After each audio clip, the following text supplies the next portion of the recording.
السلام علیکم friends, welcome to my channel novel and true stories. اس چینل پہ آپ کو بہت ہی زبردست ناولز اینڈ ٹرو اسٹوریز سننے کو ملیں گی، تو جلدی سے میرے چینل کو سبسکرائب کر دیں اور بیل آئیکن کو پریس کر دیں تاکہ ہر نئے آنے والی ویڈیو کا نوٹیفیکیشن آپ کو ملتا رہے۔ تو آج کے ناول کو سٹارٹ کرتے ہیں۔ Episode number 5، a toxic love by Amir Hamza. ہلکے بادامی رنگ کی سلیو لیس بنیان نما شرٹ اور رف جینز میں ملبوس ماتھے پہ بکھرے بالوں والا لڑکا چلتا اس کے مقابل آ گیا تھا۔ گلے میں موٹا چین تھا، اس کے مضبوط بازو اس کی طاقت کے گواہ تھے۔ اس نے عائشہ کی طرف ہاتھ بڑھایا اور اس کے چہرے پہ آئی لٹوں کو سمیٹنے لگا۔ چاند کی روشنی اچانک ہی اتنی تیز ہوئی کہ عائشہ کے لیے دنیا کی ہر چیز اس کے پس پشت چلی گئی اور سامنے بچا صرف شہیر۔ اسے لگا جیسے سفید بادل ان کے گرد چھپکے سے آ گئے ہیں۔ وہ آسمان میں سفر کر رہی ہے، تارے اسے اپنے بہت قریب لگے۔ عائشہ نے دھیرے سے شہیر کے ہاتھ کا لمس محسوس کرتے آنکھیں موند لیں، اور جب شہیر کے ہاتھ نے اس کے گال اور پھر کان کو چھوا تو وہ جیسے ہوش میں آئی۔ فسوں اس کے چونکتے ہی ٹوٹ گیا۔ سفید بادل، چاند کی روشنی، قریب موجود تارے اور پروائی کا جھونکا، سب کچھ ہوا میں تحلیل ہو گیا۔ عائشہ بے ساختہ اس سے 2 قدم پیچھے ہوئی، ایسے کہ اس کے سینے پہ لپٹے ہاتھ جدا ہو گئے، اور ان ہاتھوں میں موجود چھری وہ کچن سے یقیناً شہیر کو مارنے کے لیے لائی تھی، سڑک پہ جا گری۔ شہیر نے نیچے دیکھا تو اس کی بھویں ماتھے کو چھونے لگیں۔ پھر اس نے نظریں اٹھا کر لٹھے کی مانند سفید پڑتے چہرے والی عائشہ کو دیکھا، جس کی جان حلق میں اٹک گئی تھی۔ اس نے پتہ نہیں کیا سوچ کر چھری اٹھا لی تھی، وہ تو اب ان نیلی آنکھوں کی تاب بھی نہ لا پا رہی تھی۔ تبھی اس نے شہیر کی آواز سنی، عائش! وہ اس کے قریب ہو کر سرگوشی میں بولا تھا۔ عائشہ کے کان کی لو سے آج پہلی بار اس کی گرم سانسیں ٹکرائی تھیں۔ یہ وہی سانسیں تھیں جنہیں وہ کئی دنوں سے اپنے تحیل میں محسوس کر رہی تھی۔ تم مجھے اس سے مارنے والی تھی۔ وہ اس کے اتنے قریب کھڑا تھا کہ عائشہ شہیر کے پیچھے موجود گاڑی کو بھی نہیں دیکھ پا رہی تھی۔ اس نے اپنے چہرے کا رخ دوسری طرف کیا، وہ ان آنکھوں میں مزید نہیں دیکھ سکتی تھی۔ اسے ڈر لگنے لگا تھا۔ شہیر کی نظر تبھی اس کی صراحی دار راج ہنسی نما گردن پہ پڑی، جہاں کالا تل تھا۔ وہ اسے دیکھ کر بے خود سا ہوا تھا۔ اس کا دل مچل کر اس سے فریاد کرنے لگا کہ وہ اس دل کو اپنی انگلیوں کے پوروں سے چھوئے۔ اس نے دل کی مان کر ہاتھ بڑھایا ہی تھا کہ عائشہ نے اس کے ارادے کو بھانپ کر نفرت سے اس کے بڑھتے ہاتھ کو دیکھا، اور پھر اس نے پوری قوت سے شہیر کے سینے پہ اپنے دونوں ہاتھ رکھے اور اسے خود سے دور دھکیل دیا۔ شہیر ایک پل کو ڈگمگایا اور پھر سنبھل گیا۔ دستگیر فوراً ان کی طرف بڑھا تھا۔ وہ جانتا تھا اب شہیر کچھ غلط کر دے گا۔ وہ اتنی ہمت کسی کی بھی برداشت نہیں کرتا تھا۔ شہیر نے کھا جانے والی نظروں سے عائشہ کو دیکھا، جو نفرت سے اسے دیکھ رہی تھی۔ مجھ سے دور، شش! شہیر نے اس کی بات مکمل ہونے سے پہلے ہی اپنے لبوں پہ انگلی رکھ کر اسے خاموش رہنے کا کہا۔ عائشہ کی چلتی زبان وہیں رک گئی۔ تم اس سے مجھے مارنا چاہتی ہو؟ وہ دوبارہ زمین پہ گری چھری پہ آ گیا تھا۔ دل کا خیال اس نے دل سے نکال دیا تھا۔ وہ اب بس مرنا چاہتا تھا۔ اس سے میں نہیں مروں گا۔ ایک کام کرو۔ وہ اس کی طرف بڑھا۔ عائشہ مزید خود میں سمٹ گئی۔ عائشہ کو لگ رہا تھا جیسے وہ اس کے چوڑے سینے سے ٹکرا جائے گی۔ وہ اس کے دوبارہ سے اتنی ہی قریب ہو گیا تھا، پر اب عائشہ میں ہمت نہیں تھی کہ وہ اسے پھر سے دھکیل دے۔ شہیر نے دستگیر کی جانب ہاتھ پھیلایا۔ دستگیر نے اسے ششوپن سے دیکھا۔ نہیں باس، وہ اتنا ہی بولا تھا کہ شہیر نے خونخوار نگاہیں اس پہ ڈالیں۔ دستگیر کی نظریں جھک گئی۔ اس نے آہستگی سے اپنے کوٹ کے پیچھے کیا اور وہاں سے گن نکال کر اس کے ہاتھ پہ رکھ دی۔ تم مجھے اس سے مارو۔ اس نے عائشہ کے ہاتھ کو زبردستی آگے کر کے اس میں گن پکڑائی اور اپنے سینے پہ رکھ لی۔ چلاؤ گولی۔ عائشہ کی آنکھوں کے سامنے سب کچھ گھومنے لگا۔ وہ بری طرح سے ڈر گئی تھی۔ وہ یہاں سے اب بھاگ جانا چاہتی تھی، پر اس کے دوسرے بازو کو شہیر نے مضبوطی سے پکڑ رکھا تھا۔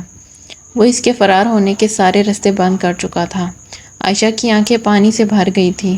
خوف، ڈر اور ان نیلی آنکھوں کا سحر، اور سحر سے زیادہ وہ غصہ جو عائشہ کے جسم کو کانپنے پہ مجبور کر رہا تھا۔ وہ اس سے اپنا بازو چھڑوانا چاہتی تھی، پر شہیر کی گرفت مضبوط تھی۔ اپنے سینے پہ پسٹل رکھ کر وہ بے دردی سے عائشہ کو دیکھ رہا تھا۔ آپ مجھے ہرٹ کر رہے ہیں۔ وہ بے ربط جملہ منہ سے نکالتی بس اتنا ہی بول سکی۔ اس کی آنکھوں کا پانی اب اس کے گالوں پہ لڑکھنے لگا تھا۔ اس نے ترہم سے شہیر کو دیکھا اور اسی پل شہیر نے اس کا بازو چھوڑ دیا۔ عائشہ نے کھینچ کر اپنا وہ ہاتھ بھی اس سے چھڑایا جس میں اس نے پسٹل پکڑا کر اپنے سینے پہ رکھا ہوا تھا۔ عائشہ نے پسٹل کو دور اچھال دیا۔ وہ شہیر سے 2 قدم پیچھے ہو کر اپنا بازو سہلانے لگی۔ شہیر تب بھی اس کی طرف بڑھا اور وہ اسے تکلیف نہیں دینا چاہتا تھا پر وہ اسے تکلیف دے چکا تھا۔ عائشہ نے جب اسے اپنے قریب آتے دیکھا تو بغیر تامل وہاں سے پلٹی اور اپنے گھر گھس گئی تھی۔ اس نے دروازہ بند کر لیا تھا۔ اب وہ پوری کی پوری کانپ رہی تھی۔ شہیر کے قدم وہیں رک گئے۔ اس نے بند دروازے کو دیکھا۔ اسے لگا جیسے عائشہ نے اپنے دل کے دروازے اس پہ بند کر دیے ہوں۔ وہ پھر وہاں رکا نہیں۔ شہیر تیزی سے مڑا اور گاڑی کی طرف بڑھ گیا۔ دستگیر نے ایک نظر شہیر پہ ڈالی اور پھر اس نے عائشہ کے گھر کے بند دروازے کو دیکھا۔ ڈھیر ساری محبت بھی وہیں ہوتی ہے جہاں ملن کی امید بہت کم ہوتی ہے۔ اس کی آنکھوں میں آس در آئی تھی۔ اس نے سڑک سے پسٹل اٹھایا اور شہیر کے پیچھے گاڑی میں جا کر بیٹھ کر گاڑی چلا لی۔ گاڑی خاموشی کو چیرتی جب پورچ میں رکی تو وہ دروازہ کھول کر بڑے بڑے ڈگ بھرتا سیدھا اپنے کمرے میں چلا گیا۔ اس نے کمرے کا دروازہ بند کیا اور قدم قدم چلتا ڈریسنگ کے سامنے آ کر رک گیا۔ شہیر اپنا عکس سامنے شیشے میں دیکھا۔ اسے اپنے عکس کی آنکھوں میں عائشہ دکھائی دے رہی تھی جو اسے نفرت سے تک رہی تھی، جو اس کا ہاتھ لگوانا بھی گوارا نہیں کر رہی تھی۔ شہیر نے آنکھیں میچ کر وہ سب بھلانا چاہا پر سب کچھ بھلانا اس کے لیے اتنا آسان نہیں تھا۔ اس نے جب آنکھیں کھولی تو اس زمین میں شعلے بھڑک رہے تھے۔ اس نے کھینچ کر ڈریسنگ کے شیشے میں مکہ مارا۔ تم صرف میری ہو، تمہیں مجھے قبول کرنا پڑے گا عائش۔ بہت سا کانچ ٹوٹ کر فرش پہ بکھرتا چلا گیا۔ اس کانچ پہ قطرہ قطرہ شہیر کا خون گر رہا تھا۔ اس نے اپنا ہاتھ زخمی کر لیا تھا جس سے وہ عائشہ کو تکلیف پہنچا کر آیا تھا۔ وہ اپنے کانپتے وجود کو بڑی مشکل سے گھسیٹ کر اندر لائی تھی۔ اس نے کمرے میں آ کر دروازے کو بند کیا اور بیڈ پہ لیٹتی چلی گئی۔ عائشہ بالکل سیدھی لیٹی چھت کو گھور رہی تھی۔ آنکھوں میں ابھی بھی آنسو تھے، ماحول ابھی بھی دھندلایا ہوا تھا۔ اس نے اپنے دکھتے بازو پہ ہاتھ رکھا۔ یہ اس کی محبت ہے۔ کہیں قریب سے اسے آواز آئی۔ عائشہ نے گردن ترچھی کر کر دیکھا تو وہاں بالکل کوئی عائشہ جیسا ہی کھڑا طنزیہ کہہ رہا تھا، یہ ہے اس کی محبت جس میں صرف تکلیف ہے تمہارے لیے۔ عائشہ خاموشی سے اسے سن رہی تھی۔ کمرے کی کھلی کھڑکی سے چاند اور تارے اندر جھانک رہے تھے۔ وہ سب اداس لگتے تھے۔ تیرگی باہر پھیلی دکھ منا رہی تھی۔ جو ہوا وہ سب نہیں ہونا چاہیے تھا۔ وہ تمہیں برباد کر دے گا۔ عائشہ نے آنکھیں موند لیں۔ میں برباد ہو چکی ہوں۔ میں اپنی بربادی کی وجہ بھی خود ہوں۔ میں نے خود اسے اپنے پیچھے لگایا تھا اور اب میں کس سے مدد لوں گی؟ عائشہ کی آنکھوں کا پانی نکل کر بستر پہ گرنے لگا۔ اس نے آہستگی سے تکیے کو قریب کیا اور اسے سینے سے لگا کر لیٹ گئی۔ اس کے ایلیوژن میں موجود عائشہ خاموشی سے کھڑی اسے دیکھتی رہی، پھر وہ ہوا میں تحلیل ہو گئی۔ شہر کی گلیوں میں بنے یہ مکان اس وقت اندھیروں میں ڈوبے تھے۔ کسی کسی گھر سے ہلکی سی روشنی دکھائی دیتی تھی پر گہری خاموشی ہر طرف پھیلی تھی۔ انہی گلیوں میں سے ایک گلی میں قدم قدم چل کر اس چھوٹے 2 منزلہ مکان کے دروازے سے اندر جھانکو تو کیاریوں میں لگے پھول مدہوش رات کی باہوں میں جھول رہے تھے۔ ان کی خوشبو مدھم مدھم سانسوں میں ٹھنڈی پروائی کے ساتھ جاری تھی۔ چاروں طرف لگی کیاری کے درمیان پلاسٹک کی کرسیاں اور ٹیبل رکھی تھی جن میں سے ایک کرسی پہ دستگیر ہاتھ میں موبائل پکڑے بیٹھا تھا۔ ٹیبل پہ ریڈیو رکھا بج رہا تھا۔ ہلکی ہوا، پھولوں کی مدھم خوشبو، رات کا خاموش دوسرا اداس پہر اور یک طرفہ محبت میں گرفتار دل۔ دستگیر کا دل ریڈیو پہ بجنے والی غزل کو بہت دھیان سے سن رہے تھے۔ اس موڑ سے جاتے ہیں کچھ سست قدم رستے، کچھ تیز قدم راہیں، پتھر کی حویلی کو شیشوں کے گھرندوں میں، تنکوں کے نشے من تک اس موڑ سے جاتے ہیں۔ دستگیر کے دل نے تبھی اس سے سوال کیا، کس موڑ سے؟ دستگیر نے چونک کر سینے پہ دھڑکتے دل کو دیکھا۔ کچھ پل اسے دیکھتا رہا، پھر اس نے دل ہی پہ ہاتھ رکھا۔ اس موڑ سے۔ دل اس کے ہاتھ کے بھار تلے دب کر سکون میں آ گیا تھا۔ وہ دل اس کا تھا پر دھڑکتا کسی اور کے لیے تھا۔ دستگیر نے موبائل کو سامنے کیا۔ اس پہ کچھ انگلیاں چلا کر وہ رک گیا اور اسکرین کو دیکھنے لگا۔ اس کی آنکھیں اس وقت تشنا تھیں۔ سامنے موجود تصویر اس کی آنکھوں کو سکون دیا کرتی تھی۔ جیا، دستگیر نے انگوٹھے کو اسکرین پہ یوں پھیرا جیسے وہ جیا کے لمس کو محسوس کرنا چاہتا ہو۔ دل یہاں آ کر بے بس ہو جاتا تھا۔ وہ جانتا تھا اس کا دل وہاں لگا ہے جہاں سے محبت مر کر بھی نہیں ملے گی۔ وہ جیا کو غور سے دیکھنے کی بھی اوقات نہیں رکھتا تھا، تو اسے حاصل کیسے کرے گا؟ دستگیر نے اسکرین بجھائی اور کرسی کی پشت سے سر ٹکا لیا۔ وہ کبھی کبھی ہر چیز سے تھک جاتا تھا۔ اس کا دل کرتا تھا وہ جیا کے سامنے جا کر اپنی محبت کا اظہار کر دے، کہہ دے کہ وہ اسے ٹوٹ کر چاہتا ہے، پر پھر وہ انکار اور اس بے عزتی سے ڈر کر رک جاتا تھا۔ تو جیا سے محبت کے اظہار کے بعد اس کی ہونی تھی۔ اسے اپنے انجام سے ڈر نہیں لگتا تھا، اسے بس تذلیل میں ڈوبے انکار سے ڈر لگتا تھا، اور بہت لگتا تھا۔ دستگیر نے آنکھیں موند لی تھیں۔ ریڈیو پہ غزل ویسے ہی بج رہی تھی۔ اندھیرا، رات، پھول اور خوشبو سب خاموشی سے اسے سن رہے تھے۔ وہ اس کے مقابل آتے ہوئے اسے دیکھ رہا ہے۔ اس کی نیلی آنکھوں نے عائشہ کو اپنے حصار میں جکڑ رکھا تھا۔ وہ نہ چاہتے ہوئے بھی اسے اپنے قریب تر قریب ہوتا دیکھ رہا تھا۔ وہ قدم قدم چلتا اس کے سامنے رک گیا۔ ان کے درمیان ایک قدم کا فاصلہ تھا، اتنا فاصلہ کہ شہیر چاہے تو وہ اس کی گردن کا تل چھو سکتا تھا۔ وہ بیڈ پہ لیٹی آنکھوں کو موندے ہوئے تھی، چہرے پہ پسینے کے قطرے ابھرتے جا رہے تھے۔ شہیر کے چہرے پہ تبھی ہلکی سی مسکراہٹ نمودار ہوئی۔ اس کے بال ماتھے پہ بکھرے تھے۔ وہ ابھی بھی اس کے پیچھے موجود کسی چیز کو نہیں دیکھ پا رہی تھی۔ اونچے لمبے مضبوط بازو اور جسم والا شہیر اس کے فرار کے سارے رستے بند کر کے کھڑا تھا۔ تبھی اس نے ہاتھ اٹھایا اور عائشہ کے کمر کے گرد حائل کر لیا۔ وہ کسی مجسمے کی طرح بے حس و حرکت کھڑی اسے دیکھ رہی تھی۔ اب ان کے درمیان قدم کا فاصلہ بھی نہیں تھا۔ اس نے بیڈ کی چادر کو مٹھیوں میں دبایا۔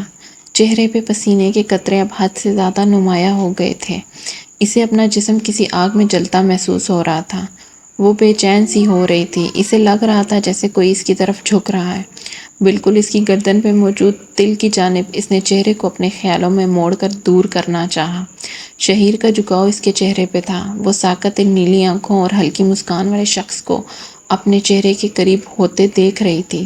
شہیر نے اپنے لب اس کی کان کی لو سے مس کی اور بولا، عائش۔ اس کی سانسیں اس کے کان کو لبوں کے ساتھ چھو رہی تھی۔ وہ اسے دور کرنا چاہتی تھی، پر جیسے جسم میں جان ہی نہیں باقی تھی، یا پھر دل کا کنٹرول پورے جسم میں آ گیا تھا۔ شہیر کی گرفت اس کی کمر کے گرد سخت ہو گئی تھی۔ وہ اسے اپنے سینے سے لگا کر اس کی گردن پہ موجود تل پہ اپنے لب رکھنے لگا تھا کہ خاموش پڑے آسمان پہ زور سے بجلی چمکی۔ اس کی چنگاڑ اتنی تیز تھی کہ عائشہ کانپ گئی۔ اس نے شہیر کو اجنبی نظروں سے دیکھا اور خود سے دور دھکیل کر وہ پلٹی اور جانے لگی کہ شہیر نے اس کی کلائی دبوچ لی۔ تم صرف میری ہو۔ اس کے ہاتھ سے اپنی کلائی چھڑا رہی تھی، پر شہیر اس کی بے بسی پہ ہنسنے لگا تھا۔ عائشہ کی آنکھیں ڈبا گئیں۔ بجلی ویسے ہی زور و شور سے چمک رہی تھی۔ ہوا کے جھونکے تیزی سے ہر طرف چلنے لگے تھے۔ اسے سردی محسوس ہو رہی تھی۔ عائشہ کی گرفت بیڈ کی چادر پہ سخت ہو گئی تھی۔ اسے یوں لگ رہا تھا جیسے وہ کسی کی باہوں کے حصار میں ہے، جیسے کسی نے اسے پیچھے سے آ کر اپنی باہوں میں جکڑ لیا ہے، اور اس کے کندھے پہ اس شخص کا چہرہ ہے، اور وہ ہنس رہا ہے۔ شہیر نے ایک جھٹکے سے اسے اپنے قریب کیا اور پیچھے سے اپنی باہیں حائل کر کے عائشہ کے کندھے پہ چہرہ رکھ لیا۔ وہ ایک بار پھر اس کے کان پہ اپنے لب مس کرتا ہوا کہہ رہا تھا، تم صرف میری ہو عائش۔ عائشہ کا جسم اس کی قربت سے جلنے لگا تھا۔ وہ بے بس ہو کر رہ گئی تھی۔ اس نے آنکھیں بند کر لی تھی۔ بجلی دوبارہ سے چمکی۔ اب کی بار اس کی آواز بہت بلند تھی کہ عائشہ کو لگا جیسے اس کا دل بند ہو جائے گا۔ اس نے ڈر کر آنکھیں کھولی تو کچھ پل ساکت رہ گئی۔ پھر اس نے تیزی سے اپنے ارد گرد دیکھا، اپنے چہرے کو چھوا جو پورے پسینے سے بھیگا ہوا تھا۔ اس نے اپنے ماتھے پہ ہاتھ لگایا تو اسے پتہ چلا کہ اسے بہت تیز بخار ہو رہا ہے۔ وہ یکدم ہی نڈال سی ہو کر بیڈ گراؤنڈ سے کمر ٹکا کر بیٹھ گئی۔ وہ اپنے کمرے میں موجود تھی، جس کی کھلی کھڑکی سے بارش کی فواریں اور بجلی کی آواز سنائی دے رہی تھی۔ کھڑکی کے پردے اڑ رہے تھے۔ باہر کا موسم کالے بادلوں سے ڈھکے سرمئی آسمان کو دل فریب کر چکا تھا۔ بارش تڑ تڑ گر رہی تھی۔ اگر اس کی طبیعت ٹھیک ہوتی تو وہ اس وقت اچھل کر بیڈ سے اترتی اور بارش میں نہانے چلی جاتی، لیکن اب اسے رات والی ساری کہانی ایک بار پھر سے یاد آ گئی تھی۔ عائشہ کو سردی محسوس ہو رہی تھی، اس نے بیڈ پہ پڑی چادر کو اپنے گرد پھیلایا اور گھٹنوں کو بموڑ کر اس کے گرد باہیں پھیلا کر بیٹھ گئی۔ اس کی آنکھوں میں نمی در آئی تھی۔ اسے شہیر سے ڈر لگ رہا تھا۔ برستی بارش سے آزردگی سے دیکھنے لگی تھی۔ عائشہ کے ابو آج کام پہ نہیں گئے۔ وہ لاؤنج میں ان کے بازو کو کسی چھوٹے بچے کی طرح پکڑ کر اس پہ سر رکھ کر بیٹھی تھی۔ ابو کے چہرے پہ پریشانی تھی اور امی بھی بول رہی تھی، تمہیں بخار کیسے ہو گیا؟ رات تک تو ٹھیک تھی۔ امی بار بار اس کے چہرے پہ ہاتھ لگا کر کہہ رہی تھی۔ عائشہ بس خاموشی سے بیٹھی تھی۔ اس کا دل کر رہا تھا زور زور سے روئے، پر وہ خود پہ قابو کیے ہوئے تھی۔ تبھی سیڑھیوں سے اترتا سفیان بولا، باجی نے کوئی بھوت دیکھ لیا ہوگا خواب میں۔ اس کا انداز چھیڑنے والا تھا۔ امی اور ابو اس کی بات پہ ہنسے، پر عائشہ نے آنکھیں موند لیں اور بھوت ایک بار پھر اس کی آنکھوں کے سامنے آ گیا۔ نیلی آنکھوں اور اسپاٹ چہرے والا غسیل سا بھوت۔ عائشہ نے فوراً آنکھیں کھول لیں اور اپنے ابو کے بازو کو اور مضبوطی سے پکڑ لیا۔ عائشہ کچھ کھا لو پھر ہم دوائی لینے چلیں گے، انہوں نے محبت سے اس کے گال کو چھو کر کہا۔ سفیان آ کر صوفے پہ بیٹھ گیا تھا۔ ہاں تو اور کیا، جا کر دوائی لے، آج تو بہانہ کر کے یونی سے چھٹی کر لی، کل سے یہ ڈرامے نہیں چلیں گے۔ اب کی بار امی نے اسے گھورا تھا، پر پرواہ کسے تھی؟ عائشہ نے سفیان کو دیکھا۔ موٹے تم بکواس بند کر لو، تم کیوں نہیں گئے کالج؟ اس نے اپنا انداز نارمل رکھنے کی کوشش کرتے ہوئے سوال کیا۔ وہ گھر والوں کو مزید پریشان نہیں کرنا چاہتی تھی، بس بارش آ رہی تھی اس لیے۔ سفیان نے کندھے اچکا کر جواب دیا اور اپنا موبائل نکال لیا۔ عائشہ اس پہ سے نظریں ہٹانے لگی، پھر اس کی نظر ایک لمحے کو رک گئی۔ سفیان کے چہرے پہ مسکراہٹ تھی۔ پتہ نہیں عائشہ کو یہ مسکان کچھ ٹھیک نہیں لگی۔ آج کل سفیان موبائل میں زیادہ ہی لگا رہتا ہے۔ وہ ابو کے ساتھ جا کر دوائی لے آئی تھی۔ دوا کھا کر وہ دوبارہ کمرے میں آ کر لیٹ گئی۔ اس نے اپنا موبائل بند کر کے دراز میں رکھا ہوا تھا۔ رابعہ سے اس کی بات ہو گئی تھی، وہ پریشانی سے کچھ بتانے لگی تھی۔ پھر عائشہ کی طبیعت کا سن کر اس نے بات گل پہ ڈال دی اور فون رکھ دیا۔ عائشہ بھی ابھی اس طرح کی ذہنی حالت میں نہیں تھی کہ وہ رابعہ کے کسی بھی مسئلے کو سنے اور اسے حل کرے۔ اس کے ذہن نے کام کرنا چھوڑ دیا تھا، بس بار بار ذہن میں اگر کچھ آتا تو وہ شہیر ملک تھا۔ کمرے میں آ کر بھی اس کے کان لاؤنج میں رکھے ریسیور کے قریب تھے اور یہ ڈر دل میں تھا کہ کہیں وہ اب اس پہ کال نہ کرنے لگ جائے۔ وہ کچھ دیر شہیر کو سوچتی رہی، پھر اس کی آنکھیں بند ہوتی چلی گئی۔ وہ کب نیند کی وادی میں گم ہو گئی، اسے پتہ ہی نہیں چلا۔ شہیر کے بنگلے پہ بھی گھنگور بادل چھائے تھے۔ بنگلے پہ بارش برس رہی تھی۔ لان کا سبز گھاس دھل کر نکھر گیا تھا۔ انداز وہ بے نیازی سے سیڑھیاں اتر کر نیچے آ کر ڈائننگ ہال میں چلا گیا، جہاں پہ ملازم ناشتہ لگا چکا تھا۔ وہ جا کر سربراہی کرسی پہ بیٹھ گیا۔ کرسی کے قریب ہی دستگیر چونکنا سا کھڑا تھا، ساتھ ہی باقی گارڈز بھی موجود تھے۔ شہیر نے آملیٹ کو کانٹے کی مدد سے توڑا اور اسے منہ میں رکھ لیا۔ جینز کی پینٹ کے علاوہ اس کے جسم پہ اس وقت کچھ نہ تھا۔ اس کے کثرتی وجود پہ پانی کے قطرے دکھائی دیتے تھے۔ ماتھے پہ بکھرے بال بھی گیلے تھے۔ وہ شاید نہا کر آیا تھا۔ ہاتھ پہ لگا زخم گہرا تھا، جس پہ اب اس نے پٹی کر رکھی تھی۔ آملیٹ کو چباتے ہوئے اس نے دستگیر کو دیکھا۔ ان کی طبیعت خراب ہے۔ شہیر اس کی بات پہ چونکا، کانٹا پلیٹ میں ہی چھوڑ دیا۔ دستگیر مزید بتانے لگا، بخار ہو گیا ہے انہیں، ڈاکٹر نے کہا ہے آرام کی ضرورت ہے، بخار تیز تھا، وہ اپنے ابو کے ساتھ جا کر دوا لے کر آ چکی ہیں۔ دستگیر بات مکمل کر کے خاموش ہو گیا تھا۔ شہیر نے اس پہ نظریں ہٹائیں اور جیب سے موبائل نکال کر اس پہ عائشہ کا نمبر ڈائل کیا، پر جواب کل والا ہی تھا، آپ کا ملایا ہوا نمبر اس وقت بند ہے۔ شہیر کے لب بھنج گئے، یعنی عائشہ نے ابھی بھی اس کا نمبر بلاک ہی کیا ہوا ہے۔ وہ کرسی سے کھڑا ہو گیا۔ تم نے اس کا دھیان رکھنا ہے، وہ کہہ کر ڈائننگ ہال سے نکل گیا تھا۔ اس کا موڈ خراب ہو گیا تھا، ناشتہ کرنے کا اب دل نہیں تھا۔ وہ چلتا ہوا دوبارہ اپنے کمرے میں آ گیا۔ کمرے کی حالت رات سے کافی بہتر تھی۔ وہ آ کر بیڈ پہ بیٹھا۔ میں نے رات کو یوں تمہارے پاس آ کر تمہیں ڈرا دیا نا، اس لیے تم بیمار ہو گئی۔ وہ عائشہ کو تصور میں لا کر سوچ رہا تھا۔ میں تمہیں تکلیف نہیں دینا چاہتا تھا، پر تم مجھ سے جب بھی نظریں پھیرتی ہو تو میں اپنے بس میں نہیں رہتا، میں پاگل ہونے لگتا ہوں اور پھر وہ سب کر جاتا ہوں جو مجھے کرنا نہیں چاہیے۔ وہ بیڈ سے کھڑا ہو کر بالکونی میں آ گیا۔ باہر آتے ہی کھلی فضا کی تازہ ہوا اس کے وجود سے ٹکرائی تھی۔ اس نے ریکنگ میں ہاتھ رکھے جو گیلی تھی۔ شہیر آسمان کو دیکھنے لگا، جس پہ اب بارش تھم گئی تھی۔ کالے بادل چھٹنے لگے تھے۔ تم ضرور اب مجھ سے ناراض ہو گئی ہوگی، پر میں تمہیں منا لوں گا۔ شہیر ملک تمہاری ناراضی بھی برداشت نہیں کر سکتا۔ اس نے آسمان سے نظریں ہٹائیں اور پلٹ کر اندر آ گیا۔ موبائل پہ دستگیر کے نمبر کو ملا کر اس نے موبائل کان سے لگایا۔ بہت ساری چاکلیٹ، سرخ گلاب اور ٹیڈی بیئر۔ اس نے بس اتنا کہہ کر فون بند کر دیا۔ سمجھنے والا سمجھ گیا تھا، اب پتہ نہیں جس کے لیے یہ سب جا رہا ہے وہ سمجھے گی یا نہیں، یہ کسی کو نہیں پتہ تھا۔ شہیر نے موبائل بیڈ پہ اچھالا اور آفس جانے کے لیے تیار ہونے لگا۔ شہر پہ رات نے پنکھ پھیلائے تو گلی گلی ہوا، رات کا اندھیرا ہر جانب پھیل گیا۔ عمارتوں کی رنگ برنگی روشنیاں جلنے لگیں۔ آسمان پہ صبح ہونے والی بارش کے بعد ابھی بھی کچھ کچھ بادل دکھائی دیتے تھے جس کے پیچھے تارے چھپے تھے۔ چاند بھی ان بادلوں کے سنگ لکا چھپی کھیل رہا تھا۔ عائشہ کے گھر کے چھوٹے سے لان میں لگے پھولوں کی مہک اس وقت بکھر رہی تھی۔ وہ اندر لاؤنج میں صوفے پر پیر اوپر کیے بیٹھی تھی۔ امی قریب ہی چادر اوڑھے بیٹھی تھیں۔ وہ کہیں جانے کے لیے تیار لگتی تھی۔ انہوں نے عائشہ کے ماتھے کو ہاتھ لگایا۔ ویسے اس ڈاکٹر کی دوائی سے جلدی فرق پڑ گیا، بخار اتر گیا ہے، ورنہ مجھے تو فکر ہی لگی رہتی تم گھر میں اکیلی ہو اور میں جا رہی ہوں۔ بس مجبوری ہے، تمہارے ابو کے دوست کا ایکسیڈنٹ ہو گیا ہے، ان کا پتہ کرنا ہے، اسپتال جانا پڑ رہا ہے، ورنہ میں تو کبھی نہ جاتی۔ امی کا بالکل ارادہ نہیں تھا کہ وہ جائیں، انہیں کوفت ہوتی تھی اسپتالوں میں جانے سے، ان کا دل گھبراتا تھا۔ عائشہ ان کی بات پہ مسکرائی اور ان کا ہاتھ پکڑا۔ آپ پریشان نہ ہوں امی، آپ بے فکر ہو کر جائیں، میں اب بالکل ٹھیک ہوں۔ امی نے لب بھینچ کر اسے محبت سے دیکھا۔ ماں اولاد کو لے کر کبھی بھی بے فکر نہیں ہو سکتی۔ اولاد بوڑھی بھی ہو جائے تو بھی ماں کے لیے چھوٹی ہی رہتی ہے۔ اولاد ماں کے وجود کا حصہ ہوتی ہے، وہ ان کی تکلیف محسوس کرتی ہے۔ عائشہ ان کی بات پہ ان کا چہرہ دیکھتی رہ گئی۔ وہ امی کو کبھی سمجھ نہیں پاتی تھی۔ امی کی تعلیم زیادہ نہیں تھی پر ان کی باتوں میں اتنی گہرائی ہوتی تھی کہ عائشہ لاجواب ہو جاتی تھی۔ وہ اپنے ابو سے بہت محبت کرتی تھی پر جب وہ اپنی ماں کو ابو کے سامنے رکھتی تو اسے لگتا ماں سے اسے عشق ہے، اور اسے یہ دوہری محبت کبھی سمجھ نہیں آئی، جبکہ ابو بھی ان پہ جان چھڑکتے تھے پر امی کے نام پہ اس کی جان جاتی تھی۔ وہ اپنی امی کے گلے لگ گئی۔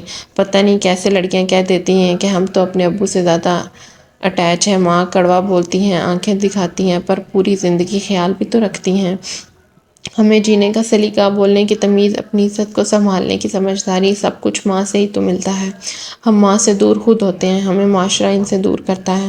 ہم لوگوں کی اس بات کو بہت اہمیت دیتے ہیں کہ ماں بیٹوں سے زیادہ محبت کرتی ہے اور باپ بیٹیوں سے، جبکہ ایسا کچھ نہیں ہوتا۔ ماں بیٹیوں کو سنبھلنا سکھاتی ہے اور باپ بیٹوں کو۔ ان کی سختیاں ہمیں زندگی جینے کا ہنر دیتی ہیں۔ یہ ہمارے دشمن کبھی بھی نہیں ہو سکتے۔ یہ سب سوچتے ہیں جہاں اس کی گرفت امی کے گرد مضبوط ہوئی وہیں اس کی آنکھیں بھی نم ہو گئی۔ اسے نہ جانے کیوں لگا تھا کہ وہ امی ابو کے بغیر مر جائے گی۔ وہ ان سے نہ ناراض ہو سکتی تھی اور نہ انہیں کبھی ناراض کرنا چاہتی تھی۔ امی کے ہاتھ پہ جب اس کا آنسو گرا تو امی چونکی۔ کیا ہوا عائشہ، رو کیوں رہی ہو؟ امی نے فکر سے اسے سامنے کر کے پوچھا۔ عائشہ نے تیزی سے اپنے آنسو صاف کیے۔ بس ویسے ہی، اس نے شانے اچکائے۔ کوئی بات ہے تو بتا دو، یا طبیعت خراب ہو رہی ہے؟ امی اٹھنے لگیں۔ سر میں درد ہو رہا ہوگا، میں چائے بنا دوں؟ عائشہ نے ان کا ہاتھ پکڑا۔ امی نہیں، میں ٹھیک ہوں، آپ نہ پریشان ہوں۔ امی دوبارہ بیٹھ گئی۔ اچھا چلو ٹھیک ہے، وہ میں کیا کہہ رہی تھی عائشہ؟ امی نے بات ادھوری چھوڑ دی، وہ ہچکچا رہی تھی۔ عائشہ نے انہیں غور سے دیکھا تو امی بات مکمل کرنے لگی۔ میری بیٹی کچن میں برتن رکھے، تم دھو لو گی؟ اب تو تمہاری طبیعت بھی ٹھیک ہو گئی ہے، دیکھو میں دھو لیتی، بس اب جانا پڑ رہا ہے اس لیے۔ امی کو سمجھ نہیں آ رہی تھی کہ وہ کیا کہہ کر عائشہ کو راضی کریں، کیونکہ یہ کام تھا جسے کرتے ہوئے عائشہ کو موت آتی تھی۔ وہ نہ برتن دھونے پہ راضی ہوتی تھی نہ آٹا گوندنے پہ۔ اسے ان دو کاموں سے سخت چڑ تھی۔ عائشہ کی آنکھوں کی نمی سوکھ گئی۔ کچھ دیر پہلے والی محبت بھی غائب ہو گئی۔ اسے برتنوں کے نام پہ رونا پڑ گیا تھا۔ ہاں میں تو ہو گئی تندرست، بنا دو مجھے ماسی، وہ ناراضی سے بولی تو امی نے اسے لب بھینچ کر غصے سے دیکھا۔ ہاں ماں ہی لگی رہے پاگلوں کی طرح، تب خوش ہو؟ تم رہنے دو، کوئی ضرورت نہیں ہے برتنوں کو ہاتھ لگانے کی، مر کھپ کے خود کر لوں گی، تم کچھ نہ کرنا۔ ایک وہ سفیان جو باہر نکل گیا اور ایک یہ میڈم ہے جو پانی سے گلتی ہیں، صرف ماں کو کچھ نہیں ہوتا۔ امی کھڑی ہو گئی۔ باہر پورچ میں گاڑی رکنے کی آواز آئی تھی، ضرور ابو آ گئے تھے۔ عائشہ بھی کھڑی ہو گئی۔ نہیں جی، اب میں دھو لوں گی، ورنہ یہ پوری عمر کا طعنہ بن جائے گا میرے لیے۔ وہ جانے لگی۔ امی چیخیں، کوئی ضرورت نہیں ہے۔ اتنے میں ابو بھی اندر آ گئے۔ وہ عجلت میں لگتے تھے۔ انہوں نے رک کر دونوں کو دیکھا۔ کیا ہوا؟ دونوں ایک ساتھ بولیں۔ کچھ نہیں ہوا، بس اپنی قسمت کو رو رہے ہیں، عائشہ کہہ کر کچن میں پیر پٹکتی ہوئی چلی چلی گئی اور امی منہ ہی منہ میں بڑبڑانے لگی۔ ابو کو کچھ سمجھ نہ آیا، کیا فضول بات کی ہے، انہیں دونوں ہی کی بات پسند نہیں آئی تھی۔ ہاں میں ہی فضول بولتی ہوں، اسے برتن دھونے کا کہا تو موت پڑ گئی۔ میں جو پورا دن لگی رہتی ہوں اس بات کا کسی کو احساس نہیں ہے۔ ہاں اور میں تو جیسے پورا دن سوتی ہوں، یوں نہیں جاتی ہوں۔ عائشہ کچن سے ہی اونچی آواز میں بولی، تو بی بی ہم پہ احسان نہیں کرتی ہیں آپ؟ امی نے بے ترتیب جواب دیا۔ ابو نے سر پیٹ لیا، پھر برتنوں پہ لڑائی۔ اچھا بس کرو تم دونوں، تم چلو میرے ساتھ اور عائشہ مت دھو برتن، میں صبح ماسی لگوا لوں گا، وہ آ کر لے گی۔ امی نے ان کی بات پہ جھلا گئیں، کیوں ماسی کی کیا ضرورت ہے، یہ ملازمہ ہے تو صحیح۔ ابو نے اپنا ماتھا چھوا، اب بس بھی کرو، بچی ہے۔ ہاں میں ہی بری ہوں، نہیں آپ تو ہماری جان ہے، ابو نے آنکھ ڈبا کر کہا اور امی غصہ کرنا بھول گئی، سٹپٹا کر شرمانے لگی اور کچن سے ہی عائشہ نے سیٹی بجائی تو وہ ابو کو گھورتی ہوئی باہر چلی گئی اور ابو ہنستے ہوئے ان کے پیچھے ہو گئے۔ وہ جب گھر سے چلے گئے تو عائشہ برتن چھوڑ کر دروازہ بند کرنے آ گئی۔ اس نے ابھی دروازے کو لاک لگایا ہی تھا کہ دروازے پہ دستک ہوئی اور اس نے پلٹ کر دروازہ کھولا تو شل رہ گئی۔ سامنے دستگیر کھڑا تھا، اس کے ہاتھ میں 2 بڑے بڑے ڈبے اور پھولوں کا گلدستہ تھا۔ یہ باس کی محبت ہے جو انہوں نے آپ کے لیے بھیجی ہے، اسے رکھ لیں گی تو انہیں اچھا لگے گا۔ عائشہ کو کچھ سمجھ نہ آیا وہ کیا جواب دے، یہ لوگ پھر سے اسے تنگ کرنے آ گئے۔ دستگیر نے اسے یک ٹک دیکھنے پہ گلا صاف کرنے کی اداکاری کی تو عائشہ ہوش میں آئی۔ مجھے نہیں چاہیے، آپ اسے اپنے باس کے منہ پہ مار دیں جا کر۔ دستگیر کی آنکھیں ابل کر باہر گرنے کو ہو گئی، شکر اس وقت شہیر سامنے نہیں تھا، ورنہ وہ یہ سن کر کیا کرتا، اس کا اندازہ دستگیر کر سکتا تھا۔ دستگیر کچھ بولنے لگا کہ عائشہ نے دروازہ بند کر لیا اور اندر آ گئی۔ اندر آتے ہی لاؤنج میں رکھا فون چیخ اٹھا، عائشہ کے قدم رک گئے، وہ جانتی تھی کال کس کی ہوگی۔ اس کا دماغ مزید خراب ہو گیا، وہ دانت پیستی ہوئی آگے بڑھی، کیا مسئلہ ہے آپ کے ساتھ عائشہ نے فوراً کان سے ریسیور دور کیا، وہ اس کی قربتیں محسوس نہیں کرنا چاہتی تھی۔ پھر اس نے دوبارہ کان سے فون لگایا، میں نے پوچھا ہے آپ کے ساتھ مسئلہ کیا ہے، محبت کا؟ دیکھیں بکواس بس، وہ دوسری جانب سے برہمی سے بولا تھا۔ عائشہ چپ ہو گئی۔ میں تمہیں آخری بار کہہ رہا ہوں کہ تم مجھ سے دوبارہ اس طرح بات نہیں کرو گی ورنہ اچھا نہیں ہوگا، اور جا کر وہ سب سامان لو۔ میں نہیں لوں گی، عائشہ نے حتمی لہجے سے جواب دیا۔ یعنی میں آؤں گا تو میرے ہاتھ سے لوگی؟ وہ دھمکی دے رہا تھا۔ عائشہ کو برا لگا، میں آپ سے ڈرتی نہیں ہوں۔ ہاں تبھی کل میرے آنے کے بعد تمہیں رات میں ہی بخار ہو گیا تھا۔ اس بات پہ عائشہ شل رہ گئی، ایک پتہ نہیں اسے کیسے سب پتہ چل جاتا ہے۔ اب بتاؤ میں آؤں یا جا کر لے رہی ہو سامان؟ جب عائشہ کا کچھ دیر جواب نہ آیا تو اس نے کہا، عائشہ مٹھی کا مکہ بنا چکی تھی، بس شہیر سامنے ہوتا پر شہیر سامنے نہیں تھا۔ وہ کچھ کہنا چاہتی تھی پر سمجھ نہیں آ رہا تھا کہ کیا کہیں۔ ہر بات پہ ضد نہیں کرتے، جاؤ شاباش لو سب کچھ، مجھے ضدی بچے نہیں پسند۔ وہ کسی بہت بڑے شخص کی طرح لہجے کو نرم رکھتے ہوئے بول رہا تھا۔ اس کا لہجہ ٹھہرا ہوا ضرور تھا پر اس میں نرمی ظاہر ہوتی تھی، جیسے وہ اس وقت کسی بچے سے بات کر رہا ہو۔ عائشہ کے چہرے پر ناگواری پھیل گئی۔ اول تو میں بچی نہیں ہوں، اور دوسری بات، جب آپ کو ایسے لوگ نہیں پسند تو انہیں چھوڑ کیوں نہیں دیتے آپ؟ عائشہ کے سوال پہ لمحوں کی خاموشی رہی، پھر وہ گمبھیر آواز میں بولا، تم میرے لیے وہ بچہ ہو جسے میں نے سدھارنا ہے۔ ابھی پیار سے کہہ رہا ہوں، پھر مجھے غصہ کرنا بھی آتا ہے، اس لیے مان جاؤ میں غصہ کرنے کے موڈ میں نہیں ہوں فی الحال۔ وہ یہ نہیں کہہ رہا تھا کہ وہ اپنے گزشتہ رویے پہ شرمندہ ہے۔ عائشہ کو اس کی بات پہ حیرت ہوئی، اگر یہ اس کی محبت ہے تو غصہ کیسا ہوگا؟ وہ سوچنے پہ مجبور ہو گئی۔ اب جاؤ جلدی سے وہ سب لو اور اپنے موبائل کو آن کرو، میں نے تمہیں دیکھنا ہے، ورنہ میں آ جاؤں گا اور تمہیں اپنے ساتھ لے جاؤں گا۔ عائشہ کا دل کیا وہ اپنا سر پیٹ لے، اس نے ٹھک سے ریسیور رکھا اور پیر پٹکتی ہوئی باہر چلی گئی۔ دروازہ کھولا تو سامنے دستگیر کھڑا تھا، جس کے چہرے پہ ہلکی سی مسکان تھی، اسے ہنسی آ رہی تھی پر ضبط کیے ہوئے تھا۔ فتنہ گھنا میسنا۔ عائشہ نے جھپٹ کر اس کے ہاتھ سے سامان لیا، بھاری ہے میں اندر رکھ دیتا ہوں۔ اس نے دستگیر کو کھا جانے والی نظروں سے دیکھا۔ اچھا ٹھیک ہے آپ کی مرضی، دستگیر نے شانے اچکا کر کہا تو عائشہ نے پیر سے دروازہ بند کیا جو دوسرے دروازے سے جڑتے ہی لاک ہو گیا۔